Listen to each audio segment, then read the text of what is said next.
কালো ধাগা অর্থাৎ কালো সুতো নারীদের জন্য শুভ বলে মনে করা হয়। সেই কারণে অনেক মেয়েকেই এক পায়ে কালো সুতো বাঁধতে দেখা যায়। পায়ে কালো সুতো থাকলে নজর কেটে যায় বলেও বিশ্বাস করা হয়। আজকাল অনেকেই স্টাইল স্টেটমেন্ট হিসেবেও এক পায়ের গোড়লিতে কালো সুতো বেঁধে থাকেন, কিন্তু জ্যোতিষশাস্ত্র অনুসারে সবার পায়ে কালো সুতো বাঁধা উচিত নয়, কারণ কালো অনেকের জন্যই শুভ প্রমাণিত হলেও কারোর কারোর জীবনে এটি উল্টে ক্ষতিকর প্রভাব নিয়ে আসতে পারে। বিশেষ করে কয়েকটি রাশির মহিলারা পায়ে কালো সুতো বাঁধলে তাদের জীবনে নানা সমস্যা দেখা দিতে পারে বলে সতর্ক করেছেন জ্যোতিষবিদরা। দেখে নিন কোন কোন রাশির মহিলাদের পায়ে কখনোই কালো সুতো বাঁধা উচিত নয়, আর কোন কোন রাশির মেয়েরা কালো সুতো পায়ে পরলে উপকার পাবেন। প্রথমেই জেনে নিন কোন কোন রাশির জন্য পায়ে কালো সুতো পরা শুভ। নাম্বার 1, কুম্ভ রাশি। কালো সুতো পরা কুম্ভ রাশির জাতক মহিলাদের জন্য আশীর্বাদের মতো। আপনি যদি কুম্ভ রাশির জাতিকা হন, তাহলে পায়ে কালো সুতো পরলে কিছুদিনের মধ্যে আপনার জীবনে পরিবর্তন দেখতে পাবেন। কুম্ভ রাশির মহিলারা পায়ে কালো সুতো পরলে চাকরিতে পদোন্নতি পেতে পারেন। এতে এদের পায়ে কালো সুতো শনিদেবকে প্রসন্ন করে। সেই কারণে কালো সুতোর প্রভাবে শনির কৃপায় এরা জীবনে সহজে সাফল্য লাভ করতে পারেন। নাম্বার 2, তুলা রাশি। আপনি তুলা রাশি জাতিকা হলে এক পায়ের গোড়ালিতে অবশ্যই কালো সুতো বাঁধুন, কারণ তুলা রাশির জাতকদের উপর শনি গ্রহের প্রভাব থাকে, আর শনিদেব নিজে কালো রং খুবই পছন্দ করেন। তাই তুলা রাশির মহিলারা পায়ে কালো সুতো পরলে শুভ ফল লাভ করতে পারে।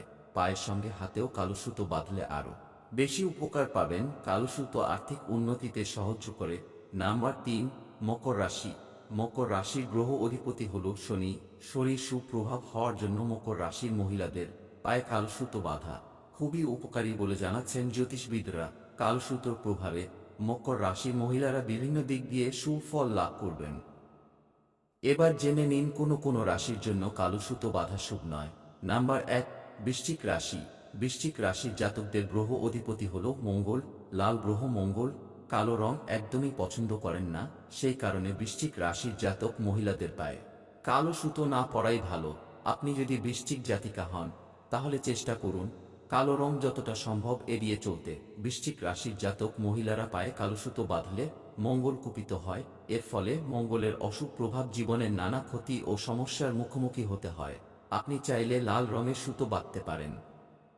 নাম্বার 2, মেষ রাশি। মেষ রাশির জাতকদেরও গ্রহ অধিপতি হল মঙ্গল। তাই একই কারণে মেষ রাশির জাতক মহিলাদেরও পায়ে কালো সুতো পরা স্বাস্থ্যমতে ঠিক নয়, কারণ লাল গ্রহ মঙ্গল কালো রং পছন্দ করেন না। তাই শুধু পায়ে কালো সুতো নয়, সব রকম ভাবেই কালো রং এড়িয়ে চলুন। আপনি পায়ে কালো সুতো পরলে তা আপনার জীবনে সমস্যা ও ব্যর্থতা নিয়ে আসতে পারে। আপনিও চাইলে লাল সুতো পরতে পারেন। এছাড়াও বৃষ, মিথুন, কর্কট, সিংহ, কন্যা, ধনু ও মীন রাশির জাতকরা কালো সুতো বাঁধতে পারেন। কোনো অসুবিধা নেই, বরং উপকার পাবেন। ভিডিওটি ভালো লাগলে লাইক, কমেন্ট, শেয়ার করুন। অবশ্যই আমাদের চ্যানেলটি সাবস্ক্রাইব করে পাশে থাকুন। ধন্যবাদ।